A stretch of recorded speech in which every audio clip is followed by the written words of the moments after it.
This episode is brought to you by Dubby. Dubby gives you focus and energy without the crash and jitters. It has no sugar, fillers, or artificial dyes.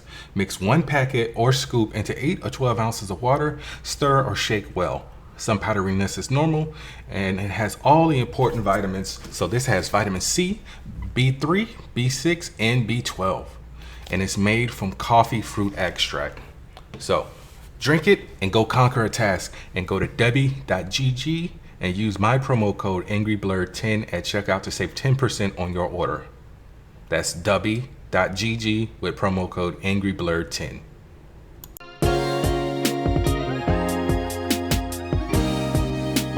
Yo, it's your boy Bernard, aka the Scarlet Spider, and welcome to another episode of the Angry Blerd podcast, where I will be discussing everything nerdy that has come across my eye this week. Alright, so the one man who just doesn't know how to let it go, Zack Snyder, was doing an interview, and he was talking about what he would have done with Superman after Justice League. We got a little bit of it in the nightmare sequence from Justice League in, was it Justice League? No, Batman v Superman, and the the mid-credit scene or whatever. When Barry goes back in time and he sees Superman break bad or whatever. So he said he was going to have to succumb to the anti-life equation, be destroyed, turn the clock back, and then get his chance for his battle against Darkseid. So yeah, he was doing an interview with GQ. He said, if you will, that would have finished his trilogy, becoming this guardian, and sort of return him to his humanity. So I'm like, huh? So you wanted Superman to become a bad guy, die, somehow reverse time, and then go and fight Darkseid? That makes no sense, Zach. That makes no sense. That don't make no sense. I don't get it. But yeah, so also Darkseid was supposed to kill Lois Lane while she was pregnant, breaking Superman's will to live and leading to the nightmare timeline. This would be resolved by Batman going back in time to sacrifice himself, revealing Lois was pregnant with his child and giving Superman the resolve to save the day. And what? The child would grow up to become the new Batman. Come on now, dog. Come on, man. So we're doing Superman, Batman speeding bullets. I swear to God, Zack Snyder just gives me a migraine sometimes. This is why I didn't review Rebel Moon Part 2. So, speeding bullets is an alternate timeline where Bruce Wayne was never born, and the Waynes found Clark or Kal-El as a baby instead of the Kents. So he lands in Gotham, and basically it's just Superman becomes Batman. I don't even think you can find that book anymore. I think it came out in like the 90s or maybe like mid 80s. Let me check real quick. It's basically a Elseworld story. All right, Superman, 1993. Written by J.M. DeMatteis and art by Eduardo Barreto. It's just an amalgamation of Bruce's and Clark's stories. But yeah, Speeding Bullets was a good one. Check it out if you can find it. I'm pretty sure there's a website that you can read it online, but Zack Snyder just needs to stop sometimes. All right. DeWanda Wise, who a lot of people know for having some of the prettiest eyes in film and television. She was in Imaginary, which came out, that's the A24 horror movie. She was in Jurassic World Fallen Kingdom. She was in Fatherhood with Kevin Hart. Did she play his wife who died? But she was originally supposed to play Maria Rambeau in the first Captain Marvel. And there were a lot of rumors as to why she left, and she's finally clearing those up. So people were like, oh, she didn't like how Marvel worked with film, did their filmmaking. Um,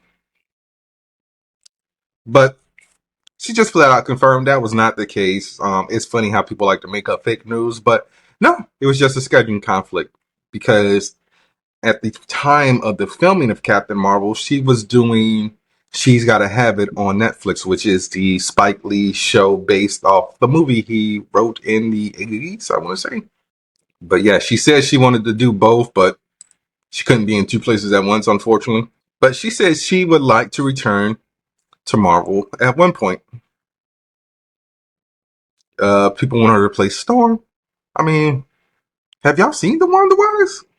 I mean, you will because I'll have a photo of her, obviously. But I mean, if she wants to be Storm, yeah, let DeWanda be Storm because about to channel Samir, baby girl. All right. So while I'm talking about things that are Marvel adjacent, Paul Walter Hauser, who a few of us may know from Cobra Kai, he plays Stingray. Uh, what else was he on? What the hell is Kingdom? Never heard of Kingdom, but he was on Kingdom. Oh, he's the voice of embarrassment in Inside Out too. He was in Old Dads. I don't recall. I gotta rewatch Old Dads. I just watched it. He was in The Five Bloods. Richard Jewell, where he played Richard Jewell. Very good movie based off of a true story. So I highly suggest that. He was in I, Tonya. But we mainly all know him from Cobra Kai for playing Stingray. If you don't remember who Stingray is, he's the big guy who wants to join Cobra Kai, and Kreese kicks him out, and then Johnny Lawrence beats his ass and has him say Kreese did it, so Kreese can go to jail. Well, he has joined the cast of Fantastic Four in a role that is undisclosed. They just like, yeah, we're gonna tell y'all he joined the cast, but we're not gonna tell y'all who he's playing. So I'm trying to think who could he play, because I don't know how far back the Fantastic Four film is going to go per se, but I'm just like, could he possibly play in like Reed Richards' father or something like that? I don't know, but yeah. So he joined the cast, and that was good news. I'm like, I like Paul Walter Hauser, even though I've only seen him in like a few things here and there, but the stuff I've seen him in, I've thoroughly enjoyed. Like I said, Cobra Kai, Richard Jewell, The After Party season 2 on Apple TV. I really wish they renewed that show, but unfortunately they didn't. Um, Kevin Feige was doing an interview with Empire Magazine, and he was talking about Deadpool and Wolverine, and he just wanted to give Hugh Jackman some advice, and Hugh didn't take it. So he said, "Don't come back. You had one of the greatest endings in film history with Logan, and that's not something we should undo." Honestly, he's kind of right. Despite the fact that I'm not a fan of Old Man Logan, I mean, not Old Man Logan, just Logan, because I like Old Man Logan, the comic. That was one of the best send-offs for a character. It's like him and Tony Stark. They were like, because Steve Rogers went back in time and said, "You know what? I'm done. I'm gonna get me some of that life that Tony been saying I need to get." But hey, Hugh said, "Fuck it." So I don't know if this is a variant of Wolverine or if this is the same Wolverine from Logan. We'll find out, whenever we find out. But yeah, guys, don't forget Deadpool and Wolverine hits theaters this June. Not June, July. I'm talking about June. All right. So while we're talking about Marvel, let's talk about Chris Hemsworth. All right. So we all know Chris Hemsworth is getting ready to do some promotion for Mad Max Furiosa. And he was doing an interview with Vanity Fair. And he was talking about his time in Marvel and how he feel like he may have fucked up. So basically he was saying after Thor Love and Thunder, he just feels like he wasn't worthy of the character anymore. I don't. Maybe he meant to, you know, drop that pun, but I don't know. Maybe not.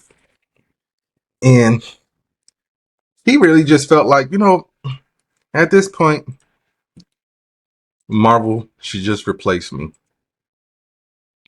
because he still can't forgive himself for the blunder of Thor: Love and Thunder. He was like, he just decided to get too campy with the role.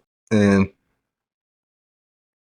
honestly, I get that you were trying to have fun, Chris, but since you're getting the fifth movie, just reel it back just a little bit, okay?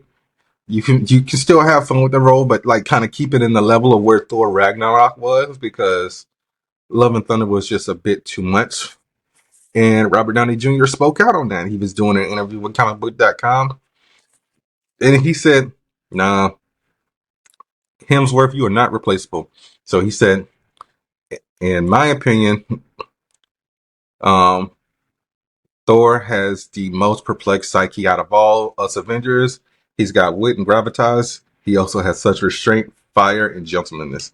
And he said that's basically Chris Hemsworth in a nutshell. So Chris Hemsworth is Thor the same way Robert Downey Jr. is Iron Man. So it's shout out to RDJ for sticking alongside his fellow Avenger. All right, so in the world of comic book movies just coming out or being announced and never coming out, like still waiting on that Cowboy Ninja Viking from Chris Hemsworth that was announced like over a decade ago, back when I used to do Comics Radar. Shout out to John Campbell. Margot Robbie, Robbie, because it's two B's, is supposed to be starring in a comic book based movie named Angeline. And Troy McNamara will be writing the script, and Olivia Wilde is set to direct. So Troy McNamara wrote Poor Things, and obviously we all know Olivia Wilde from being an actress. He also let's look at Troy's filmography real quick. Never heard of The Best Manifesto? Oh, that's why it's a short. Never heard of The Rage of Placid Lake? That's an Australian movie that starred Rose Byrne. So the only movies I know that he wrote were The Favorite. I didn't watch it because it was a period piece. Cruella, because I don't give two shits about Cruella or live action Disney stuff based off of animated properties. And Poor Things, because I didn't care about zombie whore or prostitute, whatever she was. I don't know. Um, but yeah, so Olivia Wilde does she still act, or is she just deciding to just get behind the camera now? Because the only thing I know Olivia Wilde directed was Booksmart. Um, she's still fighting Jason Sudeikis in court. All right, let's go to her filmography. Wasn't she like the first Iron Man? It's like a cameo. Oh, I'm thinking of Olivia Munn. My bad. So yeah, Olivia Wilde was in The Girl Next Door, Alpha Dog, uh, Year One, Tron Legacy, Butter. Change Up, Cowboys and She was in Cowboys and Aliens. I mean, it's been a minute since I watched it and I own it. The Incredible Burt Wonderstone. She directed Booksmart, and she also provided the voice of Lois Lane in the DC League of Super Pets. So, yeah. So, the plot line of the comic of Angeline is um, the main character is a beautiful redheaded fallen angel from God's war host who must live on Earth as a mortal and contend with the forces of hell. I feel like Angeline is like kind of tied with Spawn. Let's look at Angeline real quick. Evangeline, which is just like the dumbest name ever. So, yep, created by Rob Liefeld. I already knew that much. No, apparently not. Oh, yeah, never mind, because the character went over to Image Comics, so it's possible that Evangeline has crossed over with Spawn on occasion. All right, so we got some Netflix news for y'all. Fear Street. If, sorry. If you guys were a fan of those movies, what was it? 3 of them? One was like in the 70s, 80s, and the 90s. We're getting another one, and this one is called Fear Street Prom Queen. They did not give a release date just yet, but they did say that filming has begun production on that. I didn't watch the Fear Street movies. I was just one of the people who was like, oh, ain't shit for me to watch on Netflix. So I canceled my subscription. I got no regrets on that. But now I'm going to have to either resub to Netflix or just sell the 7 Seas. Matey. Because we got the trailer reveal of the final season of Cobra Kai, which will be a 3-part event with 15 episodes. So, part 1 begins July 18th. And hold on a second, I'm watching the trailer because part 2 will be November 28th. And part 3 will be sometime in 2025. So, that will definitely explain why the Karate Kid got pushed back. Shout out to Loco from 3 Shades Podcast. He decided to be a dick. Not really, but he's like, yo, man, the reason why the Karate Kid got pushed back is because Daniel LaRusso's going to die in the Karate Kid, so it would be weird for him to be alive in Cobra Kai and die in the Karate Kid. Maybe. I don't know. Maybe Ralph Macchio's like, you know what? I'm done, man. I'm, 60? How old is Ralph Macchio? Yeah, 62 years old. So, he might be like, yo, man, I'm tired of doing these crane kicks and whatnot. I'm over it. Okay. The mind is strong. Whatever the hell Zach Brannigan said. No, the body is. What the hell did Zach Brannigan say in the Snoo episode? The spirit is willing, but the flesh is spongy and bruised. But yeah, I should have named that the episode, but I already got my episode title. We're getting a new Maze Runner film, so I was like, wait, what? Why? I mean, huh? How? It is rumored that this is supposed to be a reboot of the franchise, and I'm just like, why are we doing a reboot already? The last one came out what 6 years ago in 2018. All right, so not much has been given on this. All we know is Jack Paglin, who wrote Transcendence that starred Johnny Depp, is in talks to write the movie. Which get somebody else because that movie sucked. Ellen Goldsmith Vine and Lee Strowman of the Gotham Group and Wink Godfrey and Marty Bowen of Temple Hill, who produced the original trilogy, will be back to produce this one. And Wes Ball, who directed the original trilogy, will also be involved as a producer. So I'm just like, why are we doing a reboot? So they said it's going to be a continuation, hopefully, of the story, yet return to the elements that made the first movie connect with the audience. Yeah, so I'm just like, so it's a new trilogy that is kind of set around the same spot. So I guess we're just using the same name, but are we going to have different characters? Because you can't really replace Dylan O'Brien as Thomas. I mean, because it's Dylan O'Brien. You can't replace Will Poulter. And what's the name of the kid who played Newt? His name is like Thomas Shanger or something like that. Thomas Ian Shanger. But if you're using the name, fine. Just make it a complete reboot because it's just like everyone's gonna be like, why the fuck are you doing this? And nobody asked for this. Speaking of things that nobody asked for all of you people who have the MetaQuest, MetaQuest 3, you will be getting a new Batman Arkham VR game. And it is not developed by Rocksteady, so Warner Brothers announced this game is called Batman Arkham Shadow. Like I said, it's exclusive to the MetaQuest 3.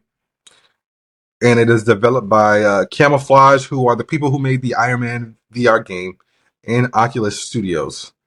So they did not say who would be providing the voice of Batman, but more details will be given at the Summer Game Fest on June 7th. So they dropped like a slight teaser and a quick synopsis. So they said, evil stalks the streets, Gotham City is in danger, and you're the only one who can save it. And it's like, how is this going to be set in the Arkham universe if Suicide Squad killed the Justice League? Is set in the Arkham universe and Batman is dead. So is this supposed to be like somewhere in between Arkham City and Arkham Origins or what? But I don't know. I don't have a MetaQuest 3. I barely play my PlayStation VR. I need to get back on that. Because my back is starting to get tight. And just, moving around and get some of that out the way. I got some Doctor Who news. And I got the list of the episodes and the who's writing them. So in about a week or so, Doctor Who will be returning to my TV screen on May 10th on Disney Plus. And here are the name of the episodes. So 10 episodes, I believe. So it would be on Disney Plus every Friday, like I said, May 10th. Episode 1, Space Babies, will be airing on May 10th, and that one is written by Russell T Davies and directed by Julianne Robinson. And the synopsis is the first TARDIS adventure for Ruby Sunday with the 15th Doctor is Space Babies, which will pit them against the terrifying boogeyman. The story will even see the time-traveling team finding a large group of the titular Space Babies. So 2-episode premiere. Episode 2 is The Devil's Cord, written by Russell T Davies and directed by Ben Chessel. The Doctor and Ruby will take a stroll down Abbey Road in the 1960s England as they encounter the iconic Beatles and go toe-to-toe with the Time Lord's most powerful enemy yet, who will be played by Jinx Monsoon. Episode 3, simply titled Boom, written by one of the best writers, and I wouldn't say he's one of the, well, he's a good showrunner, Stephen Moffat, directed by Julianne Robinson, airing May 17th. Former Doctor Who showrunner Stephen Moffat would return to write his first Doctor Who episode in over 10 years with Boom, a story that will seemingly place the Doctor and Ruby at the center of a massive battlefield. Episode 4, airing May 24th, 73 Yards, written by Russell T Davies. I keep saying Davies because of the way it's written, but he pronounces it Davis. Directed by Dylan Holmes Williams. Another tale in Doctor Who's 2024 season comes with 73 Tales, which is said to be a modern-day Earthbound story. Anurin Burnard will appear as Roger Ap Gwilliam, a British politician affiliated with the Albion Party, who, in classic sci-fi fashion, is bound to be hiding some sinister secrets. Episode 5, Dot and Bubble, airing May 31st, written by Russell T Davis.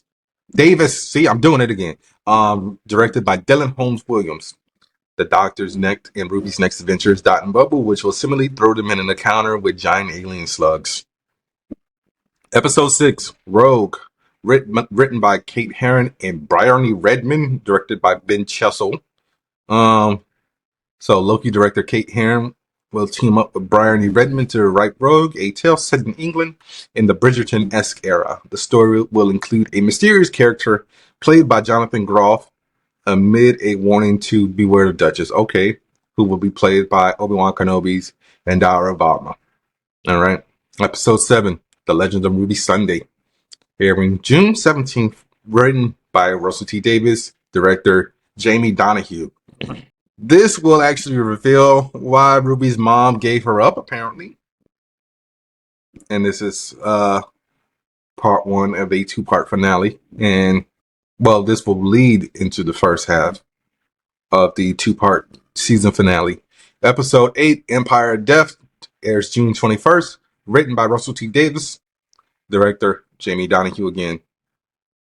The 2-part finale will continue into Empire of Death. And with these episodes, we're expected to see Unit, Rose Noble, Mel Bush, and more. And then obviously we have the Christmas special, which airs on Christmas. Written by Russell T. Davis, directed by Alex Pillai. So this episode, the 15th Doctor will be joined by Bridgerton, Barbie, and Dairy Girls actress Nicola Coughlan.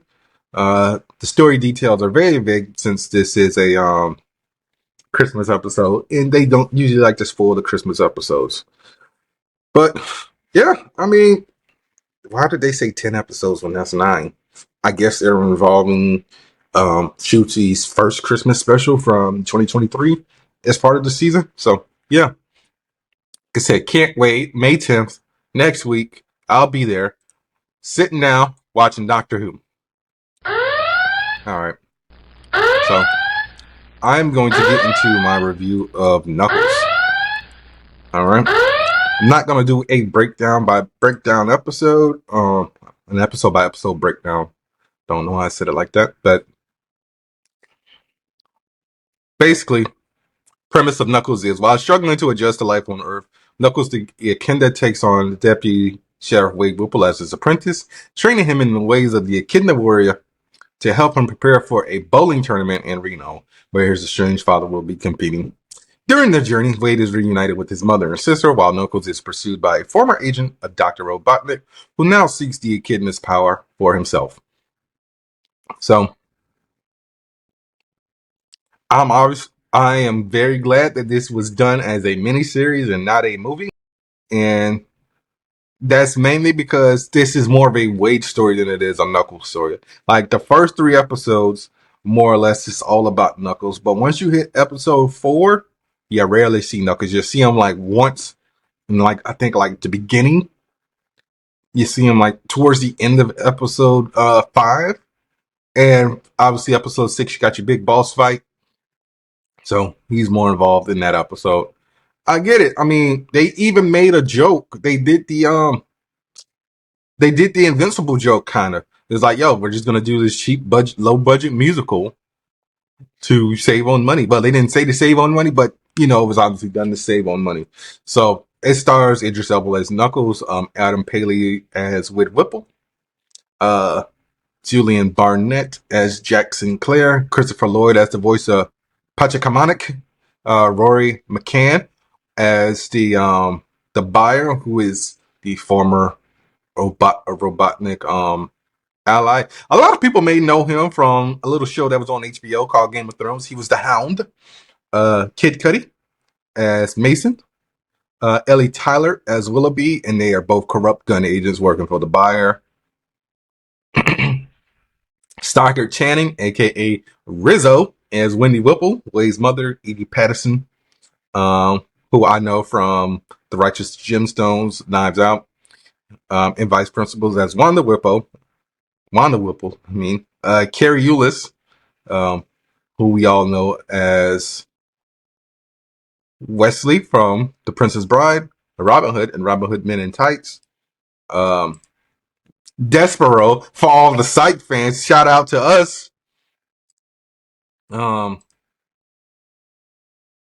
Workaholics as Wade's father, Pistol Pete Whipple, Rob Hubel, and Paul Scheer as the commentators on ESPN 8.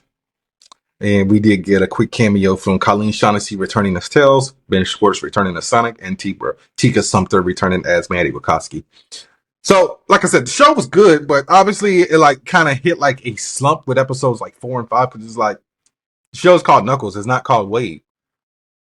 Yeah, I mean, I get it. You got to have that human element in there, but it just seemed like, bro, we had a whole episode with Wade trapped in a cage, learning the ways of the Echidna.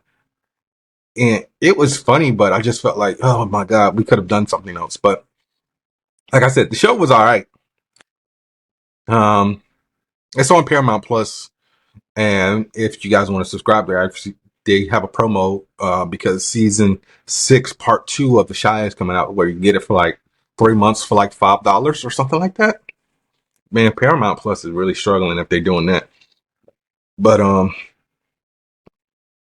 On a scale of 1 to 10, I'm gonna have to give this a 7. Like I said, it's mainly because of the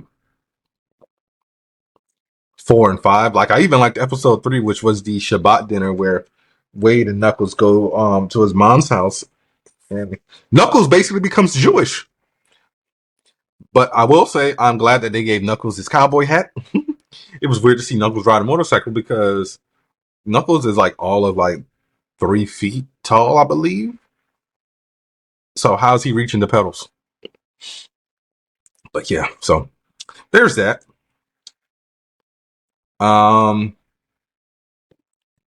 Next review, Boy Kills World. So I actually saw this movie on Tuesday. It is directed by Moritz Moore and is written by Tyler Burton Smith and Bernard Reimers, and stars Bill Skarsgård, Jessica Roth, Michelle Dockery, Famke Janssen, Sharlto Copley, Brett Gelman, Isaiah Mustafa, and Andrew Coney. So this is basically a revenge story. So Bill Skarsgård stars as someone named Boy, who is a mayhem machine who's been trained to assassinate the Van der Koy family to avenge his family's murder. And he's guided by his sister's mischievous spirit. Boy uncovers one stunning revelation after another as he barrels towards Hilda Van der Koy. So, very good movie. It's very underrated. I really wish more people would go and see movies. You know, you can find out about movies by like just typing in movie trailers in Google or YouTube. So, or upcoming movies. I mean, we all have phones, and I'm pretty sure most of us have like a movie theater app on our phone, like Atom, Fandango, what have you. So you get to see the list of upcoming movies, even if you're not seeing the promotion for it per se. But bro, this movie was so good. Like, sorry about that. I had a brain fart. So, fuck it. I'm talking about everything. So, Boy has been training since he was a boy to get revenge on the Van der Koy family, like I said, because they killed his family. And he was found and raised by the shaman. Boy is also deaf and mute due to the Van der Koys sticking a hot poker in both his ears and slicing off his tongue. So he can read lips, but obviously he can't speak. So he speaks via sign language, or I don't want to. Yeah, let's just say sign language because I don't know if it was ASL per se. It could have been French sign language or whatever. But he goes into town and sees a few of the Van der Koys getting ready to get some new people for the culling. So basically, the culling, they take like about 12 people every year and kill them. So he works his way into one of the factories that the Van der Koy has, where they have slaves, and he comes across a guy named Basho, who says that he's part of the resistance, and he frees Basho, and they come across Glenn Van der Koy, who is Melanie's husband. He's not a real Van der Koy. He's just tucked the name because the Van der Koys are the famous people, and they kill him. So Basho and Boy go back to where the resistance was, and they come across Benny, who is a member of the resistance, who just speaks like very weird. I'm trying to think, like he talks like how Evander Holyfield would somehow talk, like we like, everybody got to say that dogs do what dogs do, and the Muffin Man, and it's like Basho understands him, but Boy's trying to read his lips, and he's just like, yo, what the fuck did he just say? But so the plan was basically use Boy as a patsy to get closer to the Van der Koys, which they did because he got set up. So the Van der Koys take him in as a hostage, and Gideon, who is played by Brett Gelman, who I was like, I know that motherfucker from somewhere, but he's Murray on Stranger Things. He's like, yo man, I'm sick and tired of all this culling shit. kill them all if you have to. And he gives them like a blade. So the culling begins on TV. Boy is tied up. He breaks himself free. And then Basho and Benny come, and they fight all the Vanderkoy soldiers. Benny gets killed saving Boy. Basho also gets injured, but they kill Melanie. But Melanie figures out that Gideon gave Boy something to escape, so she kills her own brother. Well, she shoots him while he slowly dies, and while he's bleeding out, he just tells Boy, "Go ahead, just finish me off. Okay, this is what you want to do anyway." So he kill him. Um, he's going after Helen Vanderkoy, who's played by Famke Jensen, and she's like, "Why are you doing this?" And he has a photo that his sister drew when he was younger. Well, when she was still alive, and she's like, "Yo, I'm your mother. The shaman took you as a child and basically brainwash you into killing us because we killed his family." I'm like, wait, plot twist. And he fights this chick, which this part is a given because they do this one like kind of slow 360 pan shot of like Bill Skarsgård when he finally grows up, of like his abs, and they do the same thing to this one girl who's like a soldier. I'm like, oh, that's got to be his sister. So yeah, it turns out that they're siblings, and I'm like, that's the only thing that was predictable. But the simple fact that he was a Vanderkoy this whole time, I was like, wait, what? He's rejecting the fact that he's a Vanderkoy, and his mother is just like frantic. And so she's telling his sister to kill him, and she kills their mom, and they fight their way out. And the shaman shows up, and he's like, "No, you got to kill her too." And he's like, "I'm not killing her. That's my sister." So they team up, fight the shaman. Both nearly die, but kill him, and then they just go off, leave to make a new future. But very good movie. This movie was a 10 for me. Bill Skarsgård did a lot in this movie without talking. His voice is his inner voice is a voice he got from a video game when he was a kid, and it's done by H. John Benjamin, who we all know for playing Archer, Bob on Bob's Burgers, um, Coach McGurk on Home Movies. But yeah, this movie was amazing, yo. Go see Boy Meets World, okay? Because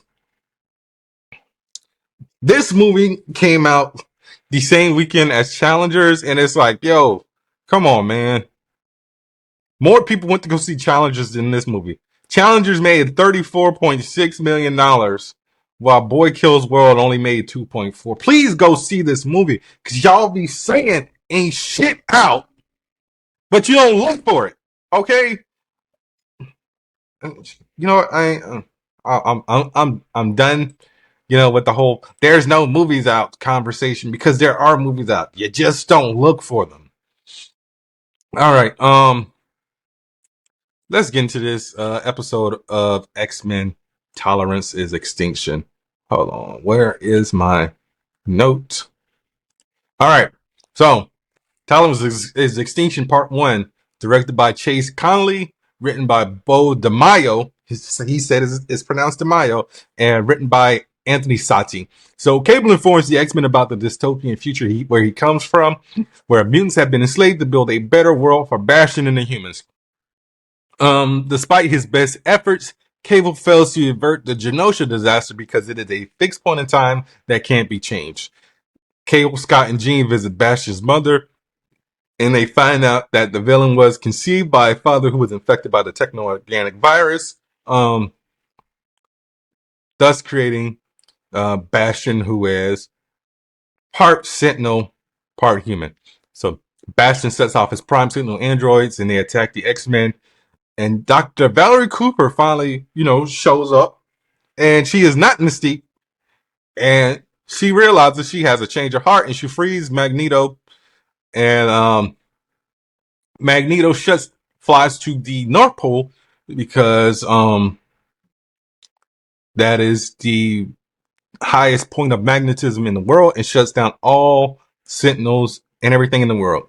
And that was the rundown for this episode of X-Men 97. So let's talk about it. Cameos. We had Spider-Man, Doctor Doom. Who else did we have? I feel like there was another villain that showed up on those damn screens. I can't remember who else showed up, but Wolverine did the whole he did the claw-nado thing in the air. And we got to see what it's like going through a bath through Wolverine's POV. And the simple fact that, bro, Wolverine said, you better leave and I'll give you 6 reasons to. Nightcrawler was like, nah, 9. Let's give him 9. Because 9 is no for German. And he had 3 swords. 2 in his hands and 1 in his tail. So 6 claws, 3 swords, 9 reasons. There you go. All right. So Nightcrawler is one of my favorite characters. I honestly don't know why Nightcrawler is one of my favorite characters, but he is. Because he's that motherfucker. All right, so we got the Summers family on a road trip. Bro, when Cable was like, "You have a Porsche," and Scott trying to flex like, "Yeah, you know, you know how we do." It was a little campy, but Jean trying to take Madeline's place. Put on your seatbelt, son. And they did the superhero landing. Rogue just in her little mini coma. Hank got taken out by his girl Trish. It's like, dang, man, he was putting the ribs on her and Bastion activated the Sentinels. It was just like, oh no, we got to tell everybody. Oh, nah. Bro, it's fucked up. Bishop lost Cable in the time stream. So who raised Cable? Huh? That's what I want to know. And I like that they brought up fixed points. So fixed points, the only time I ever hear about people ever talking about fixed points is Doctor Who.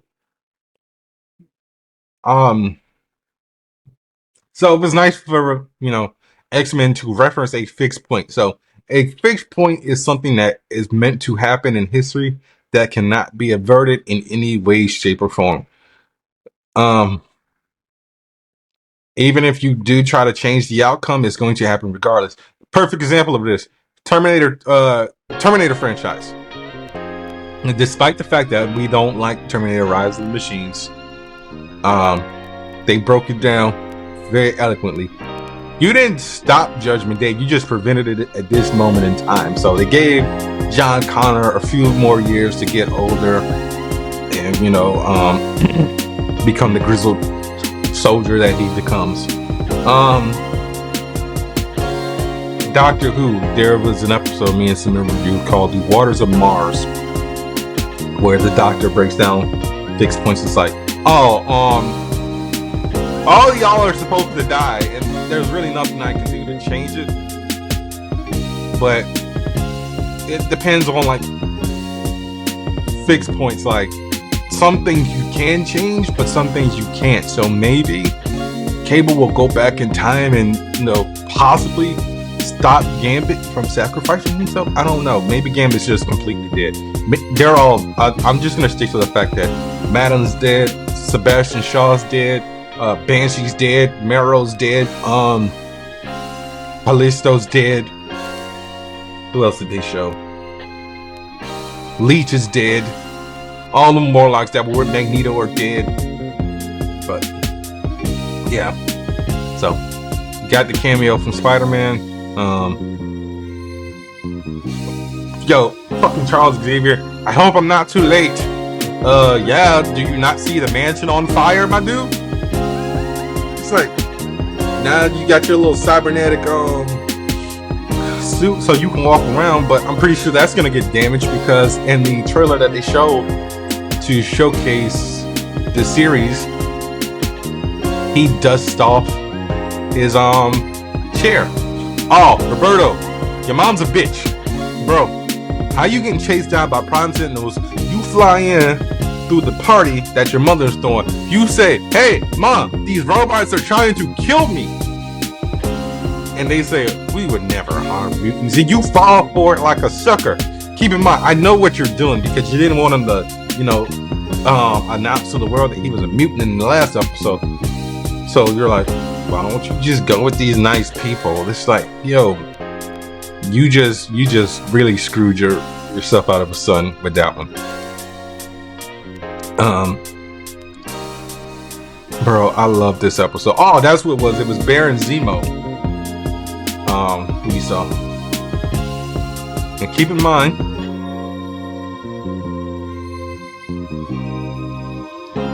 they also referenced Carmitage.